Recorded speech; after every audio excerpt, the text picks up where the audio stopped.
Bismillahirrahmanirrahim. Assalamualaikum warahmatullahi wabarakatuh. Bertemu lagi dengan saya Rika Endah Nur Hidayah di channel Ala Rika. Salam sejahtera buat semuanya.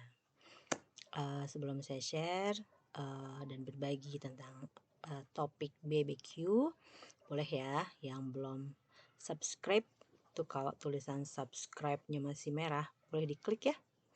Oke, boleh juga dibunyikan loncengnya biar dapat info yang terbaru selalu dari channel ini. Baik, hari ini saya ingin berbagi tentang BBQ. Apa sih BBQ?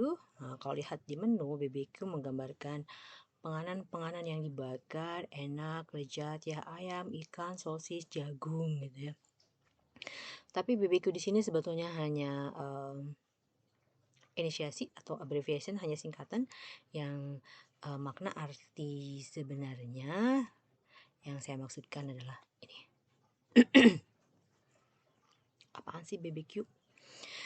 BBQ saya identikan dengan berat badanku.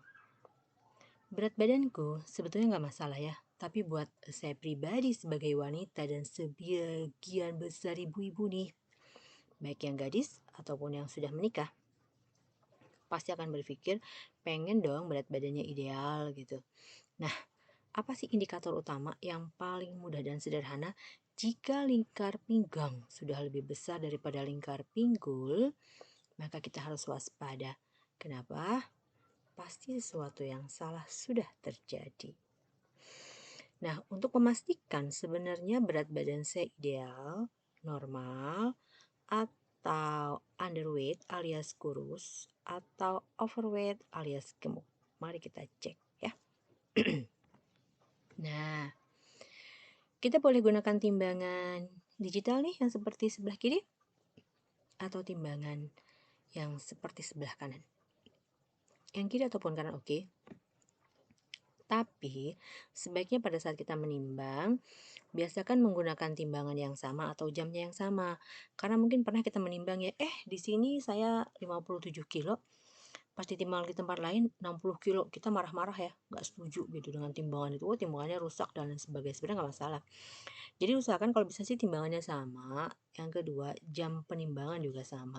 Kenapa? Karena ngepek ya, setelah kita BAB atau setelah makan besar dan sebelum kita makan besar itu akan menambah setidaknya setengah sampai 1 kilogram. Oke, kita lihat lagi berikutnya.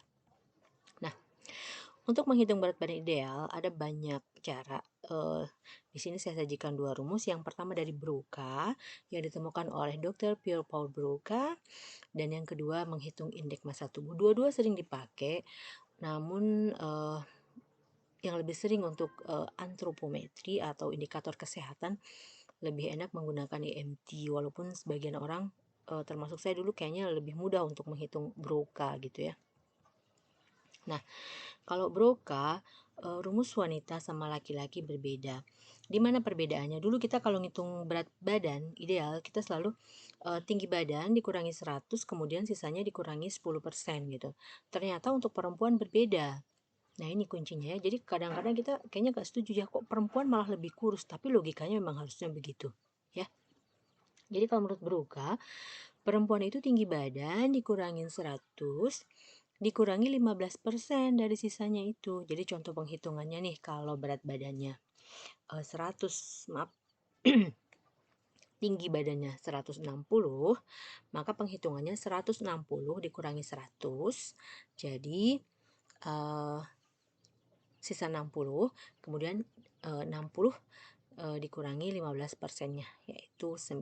Jadi idealnya seseorang yang tingginya 160, berat badannya menurut Broca 51. Nah, kalau pakai rumus Broca, saya sendiri termasuk overweight, ya kan? Tinggi saya hanya 155, berat badan saya 56 atau 57. Sementara idealnya 51.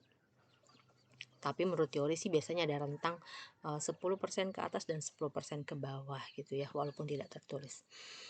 Nah, yang kedua untuk laki-laki. Jadi kalau untuk laki-laki pengurangnya 10%. Itu perbedaannya ya. Jadi kalau selama ini kita pakai pukul rata semua 10%, ternyata tidak. Nah, ini kalau laki-laki. Jadi seandainya beratnya tingginya 170, maka berat idealnya adalah 170 dikurangi 100, lalu dikurangi 10% dari yang 70. Jadi beratnya 63. Nah, BB ideal pria jadi dengan 170 adalah 63. Jadi silahkan kalau pengen pakai rumus Broca, itu dia hitungannya. Jadi ingat beda ya. Perempuan pengurangnya 15%, laki-laki pengurangnya 10%, bukan 10% sama dua-duanya. Nah, ini yang kedua yang lebih sering dipakai untuk antropometri atau indikator kesehatan. Salah satunya adalah indeks massa tubuh atau body mass index. Apa itu body mass index atau IMT atau indeks massa tubuh? Menghitung berat badan ideal dengan membandingkan berat badan kita, satuannya kilogram ya, dengan tinggi badan, satuannya meter kuadrat. Jadi contoh nih, berat badannya 50 kg, tinggi badannya 160. Nah, jadi menghitungnya 50 dibagi 1,6. Karena tadi satuannya meter ya. Kan 160 berarti 1,6 meter dikuadratkan. Jadi 50 dibagi 2,56 maka IMT-nya 19,53. Itu normal atau tidak? Nanti akan kita lihat ya. Nah, ini dia indikatornya. Seseorang dikatakan kurus bila IMT-nya kurang dari 18,5. Jadi ada beberapa indikator sih, beberapa teori ada menggunakan rentang yang agak panjang. Saya buat rentang, saya pilih yang sedikit agak pendek agar mudah untuk mengingatnya. Yang normal itu 18,5 sampai 24,9. Dan mulai 25 sampai 29,9 itu mulai berlebih. Dan di atas 30 itu sudah kategori gemuk. Jadi penghitungan yang tadi kita lihat balik ya. Nah, 19,53. Berarti dia berada pada rentang normal. Jadi kita boleh hitung IMT masing-masing ya. Jadi udah tinggal kilogramnya berapa dibagi meter kuadrat tinggi kita. Nah, jadi seandainya berat badan kita berlebih atau kurang, apa sih yang harus kita lakukan?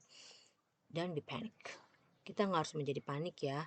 Silakan kita tetap makan teratur, 4 sehat 5 sempurna. Maksudnya unsur-unsur dari makro, dari nutrisi, ada karbohidrat, protein, lemak itu ada ya. Jadi jangan karena saya pengen diet terus saya menghilangkan beberapa komponen penting, jangan gitu. Kemudian komponen mikro juga seperti vitamin dan mineral itu juga tetap dibutuhkan walaupun jumlahnya tidak banyak ya.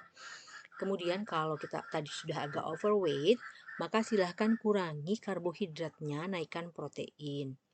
Biasakan minum yang cukup dan tidak mengemil pada waktu senggang. Ini kalau yang overweight. Kalau yang kurus sih mungkin sebaliknya ya.